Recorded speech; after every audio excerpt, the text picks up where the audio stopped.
hadapan-Mu. Inilah kami, berfirmanlah ya Bapa, kami siap mendengarkannya.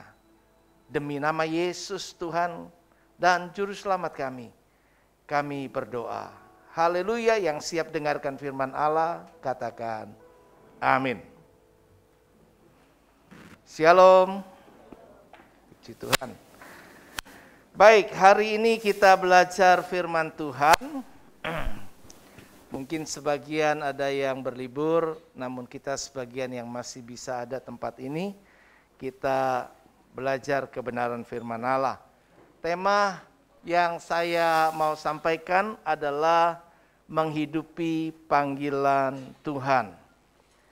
Kenapa penting bagi kita untuk menghidupi panggilan Tuhan? Karena firman Allah di dalam Matius pasal yang ke-7 sangat terkenal. Bahwa bukan orang yang berseru kepadaku Tuhan, Tuhan yang akan masuk ke dalam kerajaan surga. Melainkan mereka yang melakukan kehendak Bapa-Ku di surga. Melakukan kehendak Bapa itu menjadi satu poin yang sangat penting bagaimana kita akan bisa masuk ke dalam kerajaannya.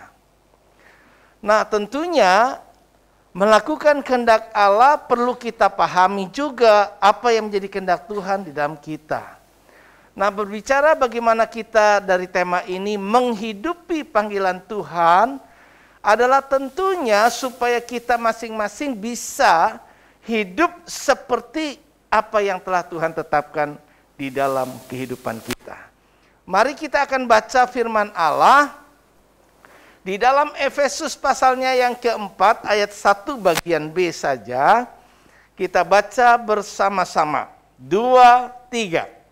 Supaya hidupmu sebagai orang-orang yang telah dipanggil berpadanan dengan panggilan itu.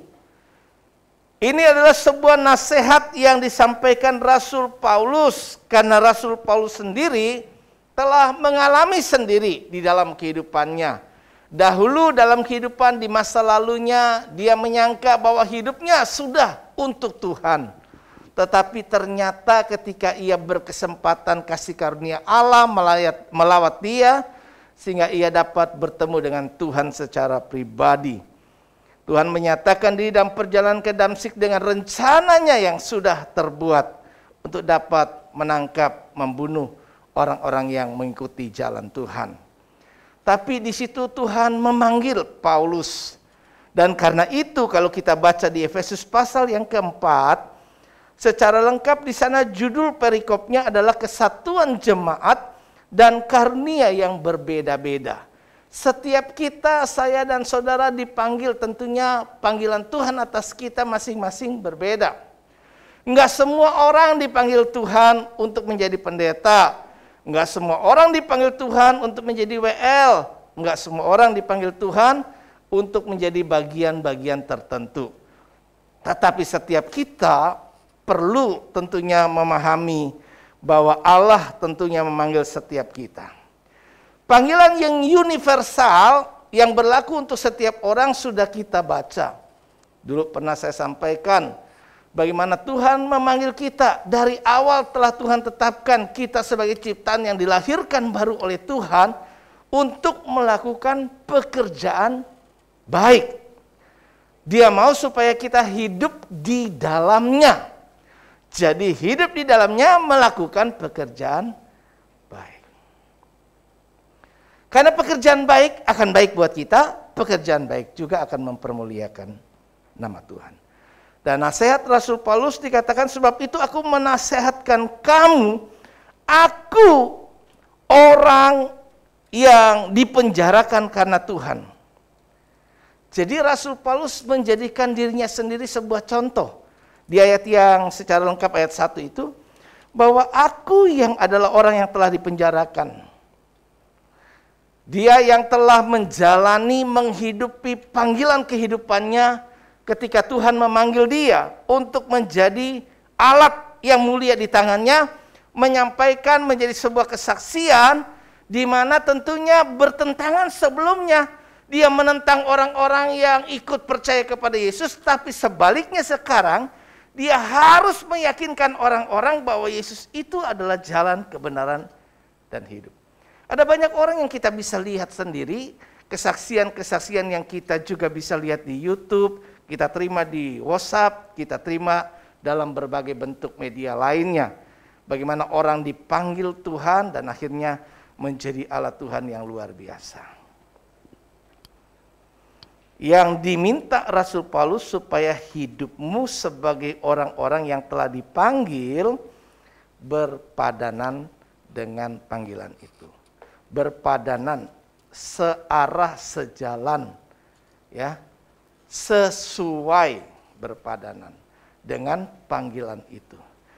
Ada banyak orang menghidupi kehidupannya tidak sesuai, tidak searah, tidak sejalan dengan apa yang telah Tuhan tetapkan di dalam hidupnya.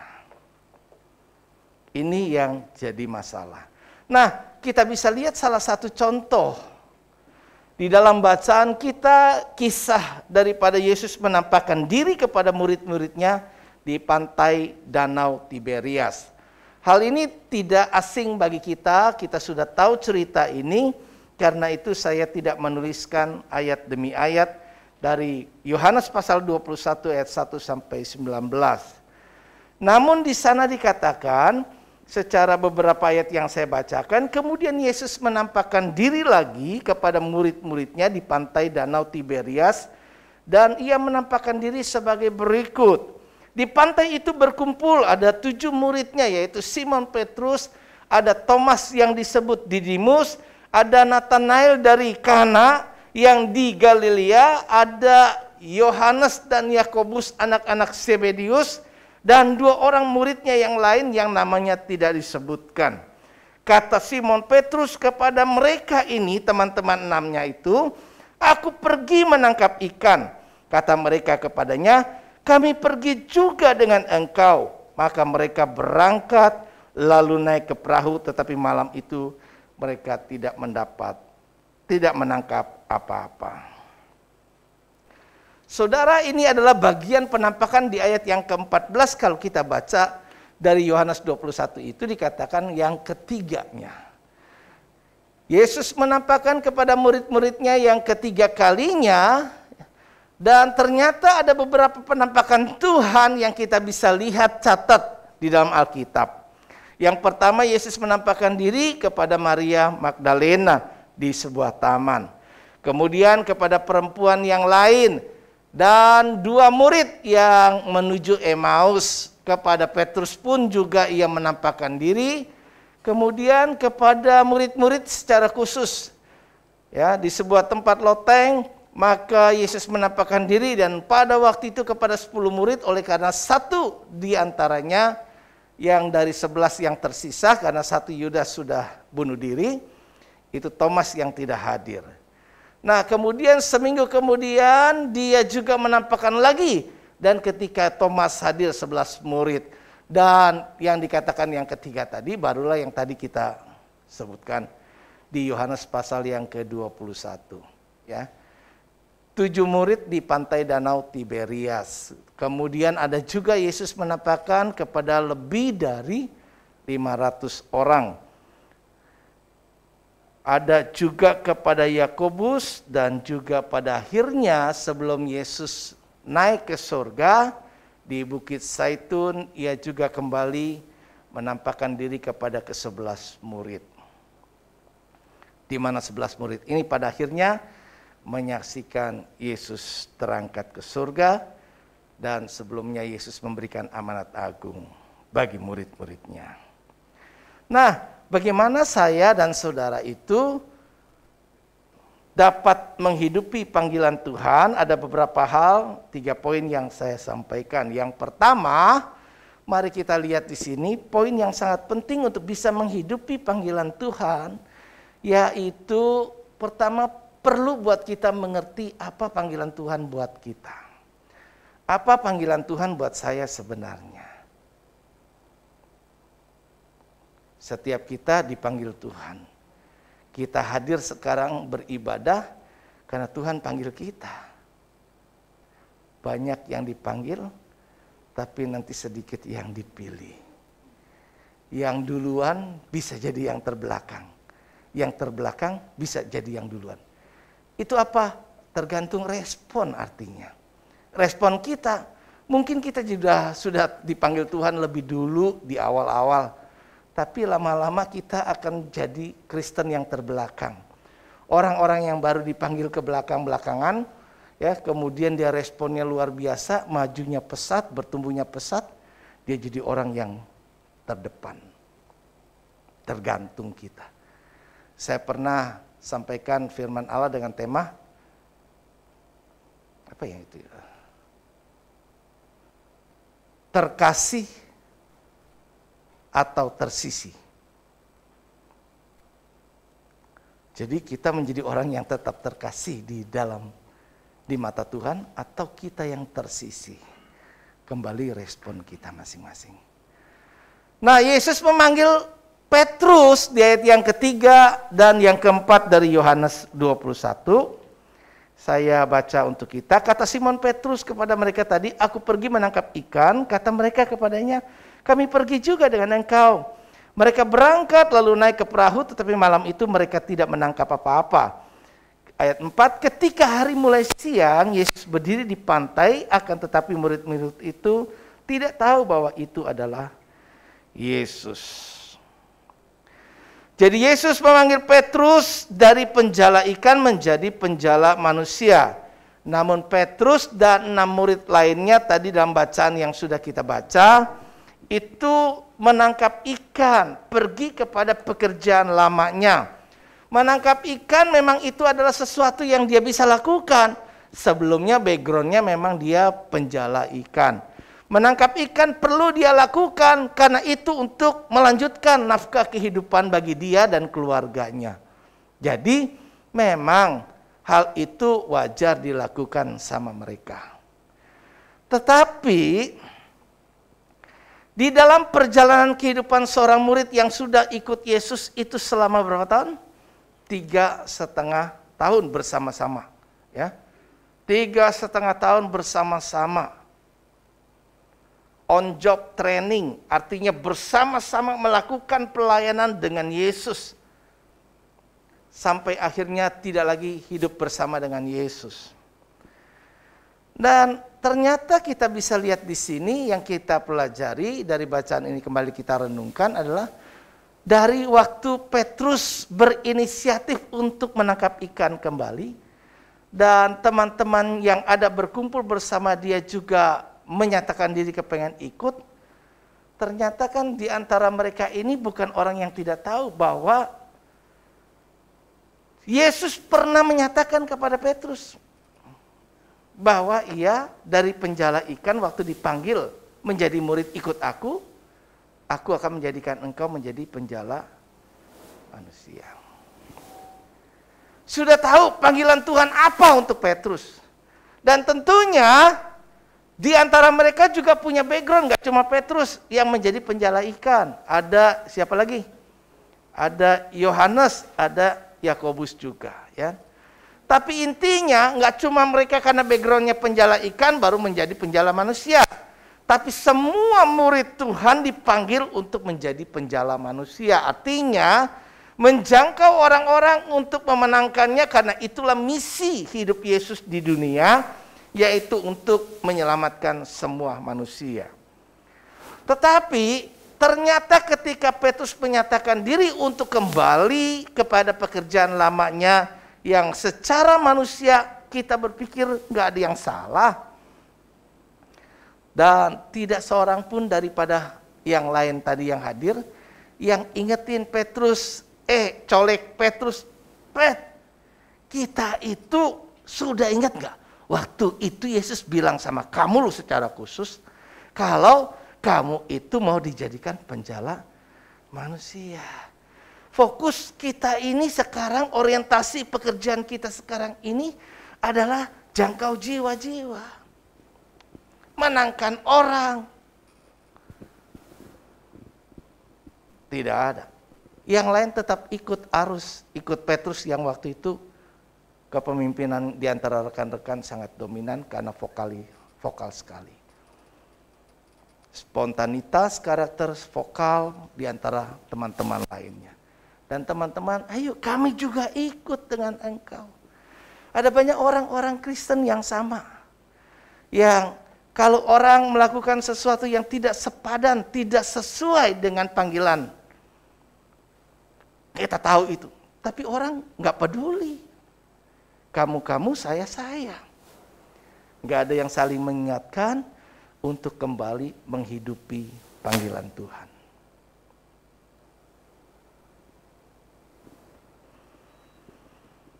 Dan hal itu dilakukan mungkin juga kalau kita belajar apa yang ditulis di dalam Lukas yang pernah kita baca dan bahas.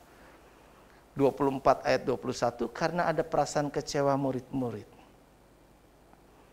Dinyatakan pada waktu itu, padahal kami berharap bahwa Yesus itu yang akan menjadi juru selamat kami.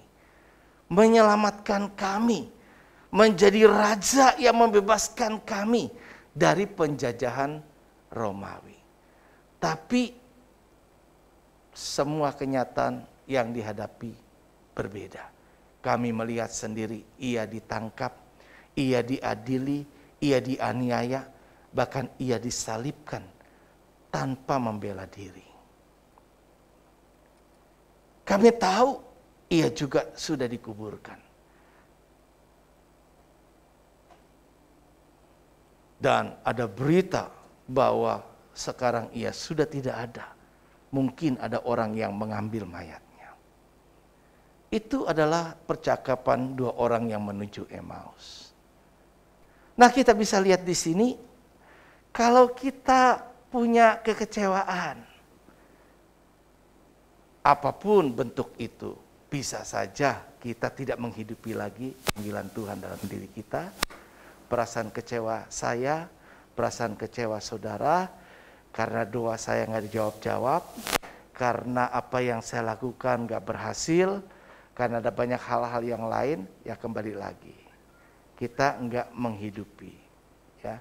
Nah, ini yang terjadi. Yesus panggil menjadi penjala manusia dari penjala ikan. Nah, kemudian kita bisa lihat di sini hal yang patut kita renungkan di bagian pertama ini adalah yang pertama adalah mereka gagal ternyata. Waktu mereka pergi tangkap ikan, padahal Petrus itu kawakan. Di situ ada juga Yohanes, ada Yakobus penjala ikan, punya background pengalaman yang luar biasa. Tapi ternyata dari kepandaian pengalaman yang luar biasa tadi, mereka tetap bisa gagal total. Semalam-malaman mereka nggak menangkap ikan. Nah, dari banyak kesaksian yang mungkin kita tahu dan dengar dari orang lain, entah kita pun mengalami atau tidak, mungkin kalau kita tidak sejalan dengan apa panggilan Tuhan dalam hidup kita, yang kita kerjakan itu nggak maksimal paling tidak. Kalau nggak mau disebut gagal. Kita nggak maksimal di bagian yang kita kerjakan. Kerjakan ini nanggung nggak memberikan satu manfaat yang lebih.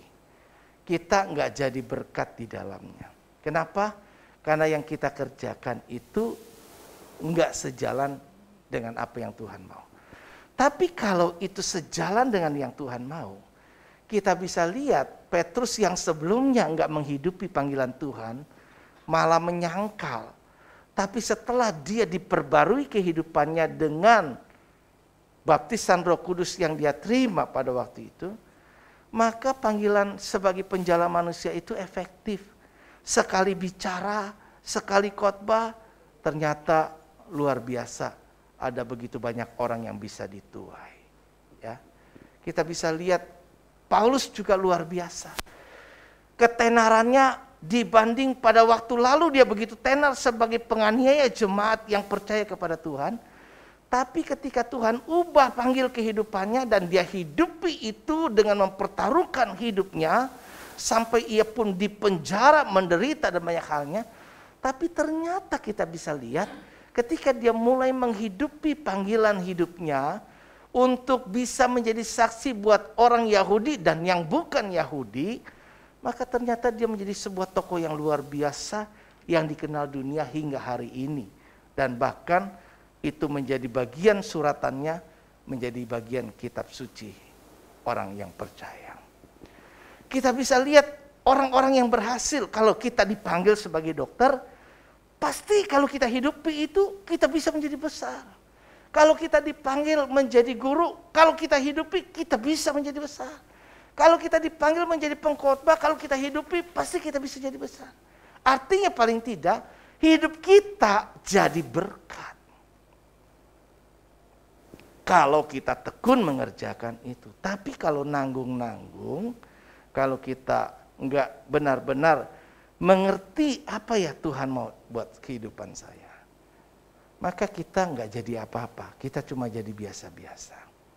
Padahal yang Tuhan inginkan buat saya dan saudara adalah yang menyelamatkan kita itu adalah melakukan kehendak Bapa di surga. Dan apa yang menjadi kehendak Tuhan buat saya?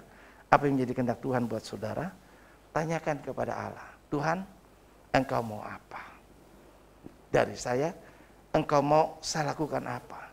Supaya hidup saya yang kita jalani sampai akhir kehidupan di dunia ini, maka kita sudah mengerjakan menjadi satu investasi untuk kehidupan di kekekalan nanti. Kita tidak berteori saja, tapi kita belajar benar-benar mempraktekkan apa yang memang kita yakini sebagai panggilan Tuhan. Kalau saya mendengar beberapa di YouTube hamba-hamba Tuhan yang sekarang kelihatannya hebat. Ada salah satu hamba Tuhan yang di dalam grup agak dikritisi. Wah, hebat, duitnya banyak dan lain sebagainya. Kemudian komentar paling umum karena dia gembala, ngambil dari uang perpuluhannya banyak sih, jemaatnya besar, megajut. Dia tidak tahu kalau sebelumnya untuk bisa menjadi besar itu ada harga yang harus dibayar. Ada penderitaan yang sebelumnya dijalani. Ada proses Tuhan yang luar biasa. Dia tidak tahu itu. Dia tidak tahu kalau sebelumnya mungkin dia punya cita-cita pribadi yang menurut dia waktu itu akan jadi hal yang lebih baik buat hidupnya. Tapi ketika dia penuhi, tinggalkan hal-hal yang lalu, kemudian dia jalani semua, dia tekuni semua, dia bayar harga semuanya, Tuhan pakai luar biasa dan menjadi sukses. Saya kira kita juga tahu karena hal-hal yang seperti ini. Nah, kegagalan kita di dalam kehidupan kita atau tidak maksimalnya kehidupan kita mungkin karena belum sesuai dengan apa yang menjadi panggilan Tuhan buat kita. Sebabnya mari kita renungkan supaya kita bisa menjadi pribadi yang maksimal, supaya jadi berkat, supaya bisa berhasil, gak ngalamin kegagalan. Mari kita mengerti apa yang menjadi panggilan Tuhan buat kita. Kemudian juga serupa dengan dua murid yang menuju Emmaus. Nah, orang-orang yang diselimuti dengan perasaan kekecewaan, termasuk juga waktu itu, murid-murid 7 ini gak kenal Yesus yang hadir di pantai Danau Tiberias. Kenapa? Semalaman dia sudah gagal. Kok kenapa ya? Padahal saya 3,5 tahun bayar harga luar biasa ikut Tuhan. Waktu saya bersama Tuhan, tapi kenapa? Sekarang waktu Tuhan sudah tidak ada, saya kan harus cari nafkah. Kenapa Tuhan gak berkati saya? Kenapa Tuhan gak buat saya berhasil? Mungkin 7 murid tadi diselimuti dengan perasaan kekecewaan sehingga kehadiran Tuhan saat itu tidak mampu dikenali sebagai Yesus. Sama seperti yang Emmaus tadi, 2 murid yang menuju Emmaus, dia nggak kenali Yesus. Kenapa? Karena memang sedang kecewa. Karena apa yang menjadi harapan ternyata dengan kenyataan berbeda jauh. Nah, saudara-saudara, kalau kita kecewa hal yang wajar sih, tapi jangan sampai membuat kita tidak lagi bisa mengenali Tuhan. Tidak lagi bisa mengenali sesama kita, sehingga kita bisa terjadi kesalahpahaman ada banyak hal yang lain. Ini yang kita pelajari. Karena itu kembali lagi, mengertilah apa sih yang menjadi kehendak Tuhan buat kita. Mengertilah bahwa Allah senantiasa ada menyertai kita.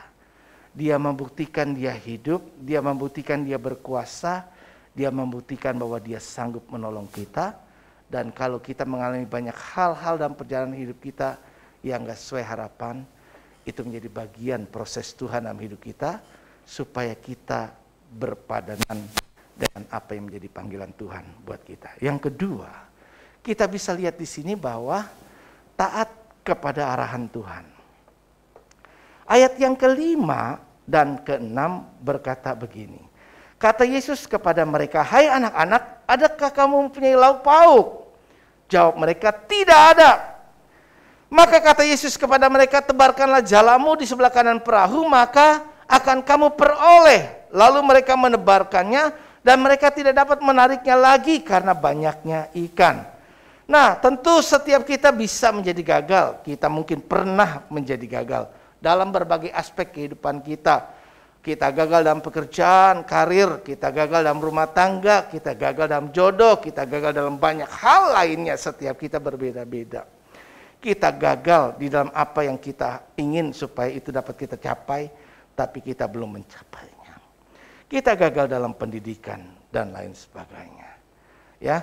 Nah, pengalaman kemampuan seseorang ternyata kita bisa lihat tidak dapat menjamin sebuah keberhasilan. Karena itu sikap rendah hati akan menolong dirinya untuk mau belajar lagi dan diajarkan. Mau menerima pendapat dan saran dari orang lain, bahkan tidak keberatan untuk menaati arahannya dari orang lain itu, ya. Karena kita bisa lihat di sini, yang pertama, Petrus ini dan teman-teman lain menaati arahan daripada Yesus bukan karena dia tahu itu adalah dari Yesus. Betul kan? Karena waktu itu mereka ini belum mengenali itu adalah Yesus. Ya atau ya? Firman Allah tadi kalau kita baca, kondisi di waktu itu, waktu Yesus berkata, "Hai anak-anak, adakah lauk pauk padamu?" Itu bukan mereka tahu adalah pertanyaan dari Yesus. Kemudian waktu Yesus juga bilang, "Tebarkanlah jalamu ke sebelah kanan perahu." Itu juga bukan apa yang dia dengar dari Yesus. Karena dia belum tahu itu adalah Yesus. Tapi kenapa mereka taat? Kenapa mereka mengikuti arahan itu? Kenapa?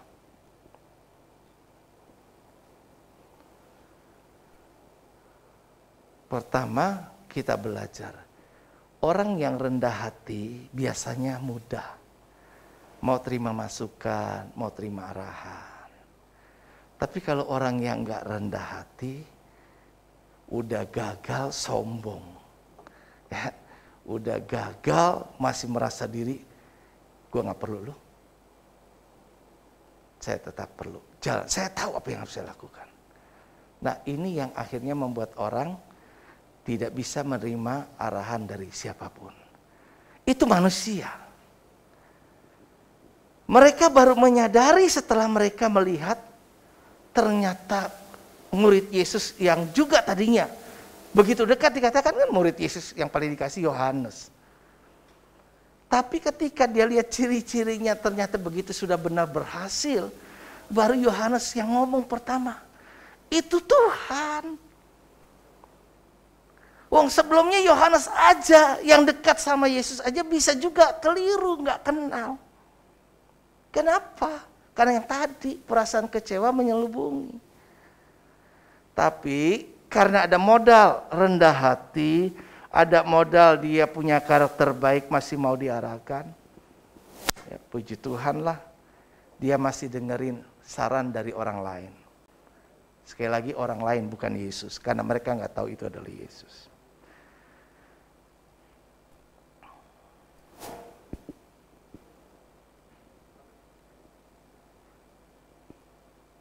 Oke, ini sudah saya bahas.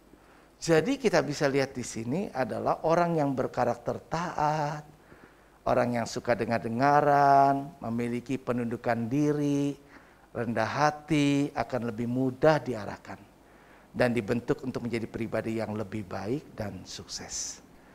Tapi kalau kita punya modal karakter yang tidak seperti itu, sulit buat kita untuk diarahkan, untuk dibentuk, untuk diarahkan supaya jadi lebih baik, untuk bisa menjadi pribadi yang berhasil. Setiap kita sehebat apapun, termasuk Petrus, Yohanes, Yakobus yang sudah kawakan di dalam dunia nelayan, bisa gagal. Karena itu kita tetap butuh yang lain. Sekali lagi pepatah berkata, saya menulis di atas langit masih ada Tuhan. Peribahasa berkata, sepandai-pandainya tupai melompat, akhirnya jatuh ke tanah jua.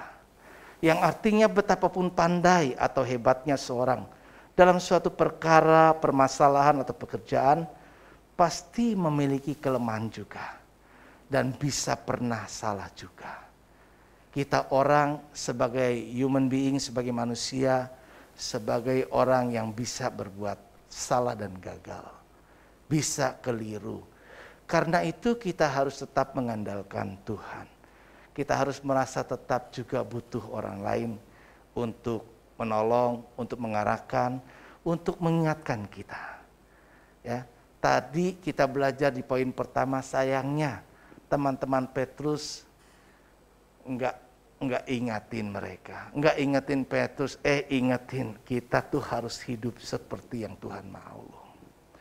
Kita harus berubah, enggak seperti dulu lagi. Kita sekarang sudah ditetapkan Tuhan, kita mengerti apa yang Tuhan mau. Mari kita hidupi yang Tuhan mau. Apapun dalam hidup kita bisa saja terjadi. Jangan bersandar kepada pengertian sendiri. Amsal 3 ayat 5. Jangan banyak pakai logika sendiri. Logika kita terbatas, akal kita itu terbatas. Tuhan tidak terbatas. Ya, sehebat-hebat dan sepintar-pintar dan sepengalaman kita apapun juga, semua terbatas. Jadi kita butuh nasihat dari yang lain. Dari orang-orang yang lebih dewasa rohani, dari orang-orang yang lebih bijak. Karena dikatakan juga dalam Amsal 15 ayat 22, rancangan gagal kalau tidak ada pertimbangan, tetapi terlaksana kalau penasehat banyak. Ambil masukan yang bisa membuat kita lebih baik. Itu sudah pernah berulang kali saya sampaikan. Bukan dari orang-orang yang justru malah membuat kita terjerumus. Seperti anaknya Salomo yang membuat akhirnya kerajaan Israel terpecah. Karena dia nggak dengar dari tua-tua, tapi dia lebih senang dengar dari rekan sebayanya, teman-temannya. Masukannya bikin panas hati, biasa anak muda. Kamu begini, kalau bapakmu kasih pajak A cuma 10, kamu naikin jadi 20. Enak aja dia. Kalau kita ikuti nasihat-nasihat yang membuat sebenarnya tidak baik, maka yang rugi kita sendiri. Karena itu saudara, bagian kedua ini kita belajar. Mari kita untuk taat atas arahan Tuhan pasti, tapi juga dari orang-orang yang bijak. Yang terakhir adalah sungguh-sungguh mengasihi Tuhan. Jika kita mau menghidupi panggilan Tuhan, selain kita pertama mengerti panggilan Tuhan apa buat kita, kedua untuk punya karakter yang baik, belajar taat terhadap arahan dari Tuhan maupun orang-orang yang bijak yang bisa membuat kita lebih baik. Dan yang ketiga tentunya kita perlu menjadi orang yang sungguh-sungguh mengasihi Tuhan. Hanya orang-orang yang sungguh-sungguh mengasihi Tuhanlah yang akan bisa tetap konsisten menghidupi panggilan Tuhan. Kalau tidak, gak bisa. Pertanyaan terpenting yang pernah dihadapi Petrus ialah, apakah ia mempunyai kasih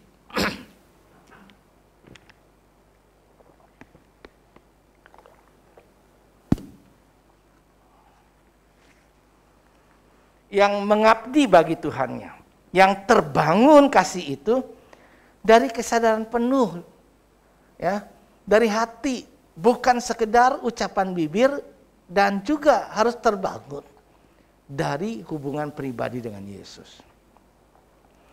Kita bisa lihat di sini bahwa Petrus ditanya sampai 3 kali. Banyak orang mengucap aku mengasihi Tuhan, tetapi kembali masih tetap di batas mulut bibir. Tapi apakah memang benar-benar hati kita itu mengasihi Tuhan? Dan mungkin kembali lagi katakanlah, tingkat kadar kasih itu apa sih? Seberapa besarnya? Mungkin kita tetap mengasihi Tuhan, tapi kasih kita kepada yang lain lebih besar daripada kasih kita kepada Tuhan. Maka tentunya hal itu akan membuat kita akan mengerjakan apa yang paling kita kasihi. Itu sebabnya pertanyaan daripada Tuhan Yesus kepada Petrus di ayat 15 sampai 19 itu adalah, Simon anak Yohanes, apakah engkau mengasihi aku lebih daripada mereka ini? Lebih.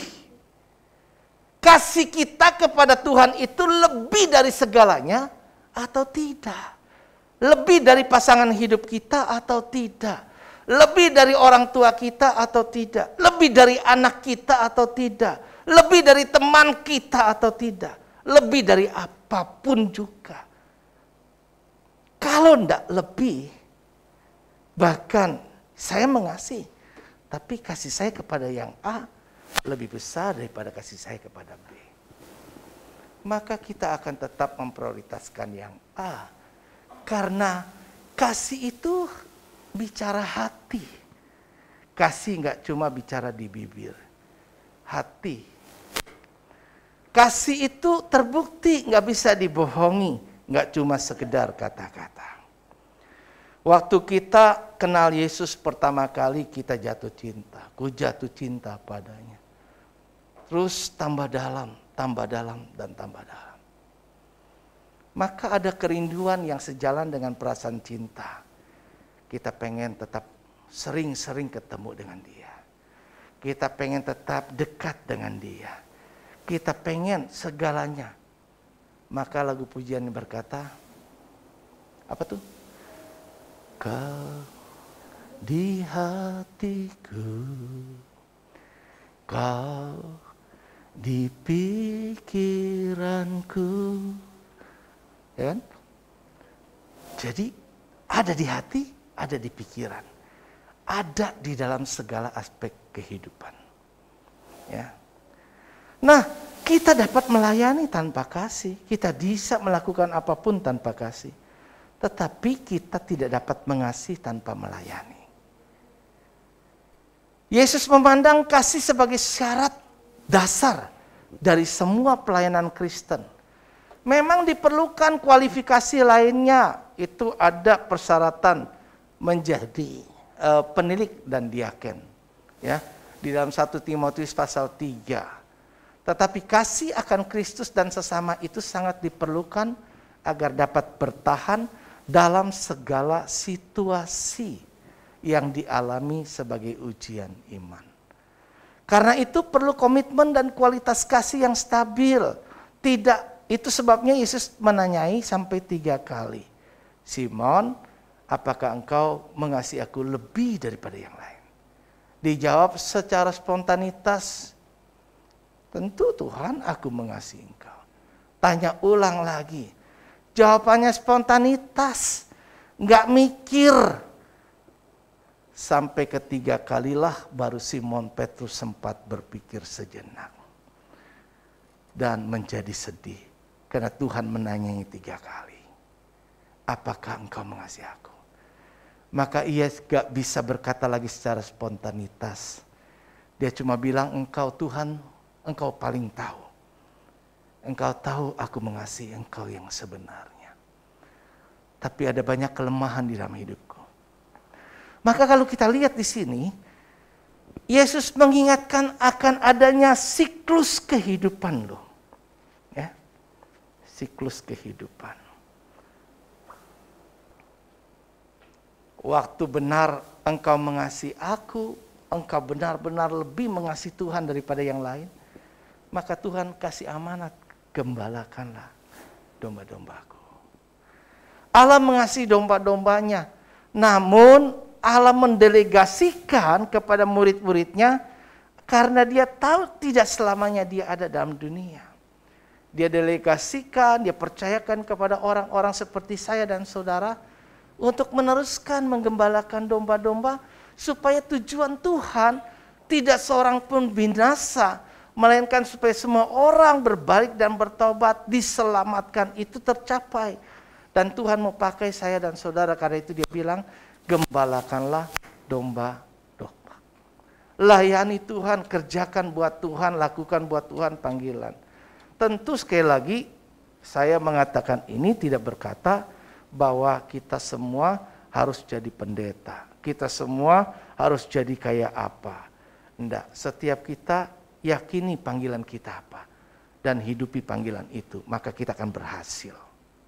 Kita akan maksimal. Kerjakan itu seperti untuk Tuhan dan bukan untuk manusia. Kalau kita kerjakan itu seperti untuk Tuhan dan bukan untuk manusia, kita kerjakan segenap hati karena kita mengasihi Tuhan sungguh-sungguh, pasti kita berhasil. Kalau engkau dijadikan pengusaha panggilan Tuhan, dan dengan pengusaha engkau tidak sombong tapi jadi berkat besar, itu pasti juga akan dibuat Tuhan berhasil. Tapi kalau bukan, orang mau usaha kayak apa, gagal, gak maksimal. Tapi ternyata panggilan Tuhan lain untuk itu.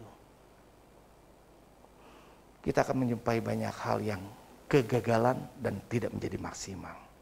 Tuhan tidak ingin kita tidak maksimal. Tuhan ingin kita punya kapasitas ilahi dan kita bisa menjadi seperti Yesus. Siklus kehidupan penting untuk diingat, ya. Karena nanti katanya, sekarang kamu bisa ngikutin apa yang kamu mau. Kalau engkau sudah tua, ya engkau ngikutin apa yang orang lain mau kerjakan buat kamu. Artinya siklus kehidupan dalam setiap kita, kalau satu ketika kita punya kemampuan sendiri bisa menentukan hidup kita, kita maunya apa. Tapi satu ketika kita nggak punya kemampuan itu. Jadi dalam segala situasi, sekalipun kita ada di puncak paling atas, jangan lupa diri dan sombong. Jangan lupa terlebih lagi kepada Tuhan. Jangan membawa diri kepada kenyamanan hidup sendiri. Karena kita hadir dan dikaruniakan hidup, itu juga karena anugerah Tuhan. Dan biarlah hidup kita hidupi sebagai rasa syukur kita kepada Tuhan. Dengan begitu, Tuhan tambahkan kepercayaan yang lebih buat kita. Saya sampaikan ini mengarahkan jemaat. Apakah yang saya sampaikan hal yang buruk? Tentu tidak. Pergumulan saya, arah yang saya sampaikan selalu dalam khotbah, membawa kita seharusnya mendorong supaya lebih baik buat Tuhan. Kenapa buat Tuhan? Karena cuma Dia yang punya surga. Yang punya hak buat kita masuk surga apa enggak. Saya enggak bisa tentukan saudara masuk surga apa enggak. Saudara tidak menjadi pengikut saya. Saya enggak pegang kunci kerajaan surga. Yesus yang berkata, kepadaku telah diberikan kuasa, baik di bumi maupun di surga. Dialah. Jadi mari perkenankan diri kita kepada Tuhan. Ketika kita perkenankan diri kepada Tuhan. Dan untuk mempertahankan perkenanan Tuhan atas hidup kita, maka kita akan korbankan apapun juga. Agar hidup kita tetap berkenan pada Dia. Yang berkenan apa? Wong manusia aja akan senang kalau kita taat dengar-dengaran. Kalau kita ngikutin yang Tuhan mau.